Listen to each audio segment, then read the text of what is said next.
తెలంగాణ పల్లెల్లో పంచాయతీ ఎన్నికల సమరం నేటి నుంచి మొదలవుతుంది. తొలి దశలో భాగంగా 189 మండలాల పరిధిలోని 4236 సర్పంచ్ స్థానాలు, 37,440 వార్డులకు ఎన్నికలు నిర్వహించనున్నారు.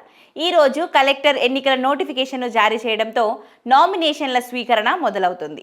నామినేషన్ల స్వీకరణకు నవంబర్ 29 చివరి తేదీ కాగా డిసెంబర్ 3 నామినేషన్ల ఉపసంహరణకు గడువు. అదే రోజు తుది అభ్యర్థుల జాబితాను ప్రకటిస్తారు.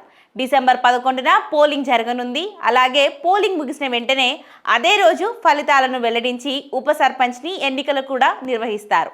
రాష్ట్ర ఎన్నికల సంఘం ఆదేశాల మేరకు ఎన్నికల యంత్రాంగం సన్నాహాలు పూర్తి చేసింది.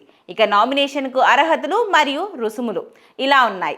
అభ్యర్థి తప్పనిసరిగా 21 సంవత్సరాలు దాటి ఉండాలి. అదే గ్రామానికి చెందిన వ్యక్తి అయి ఉండాలి.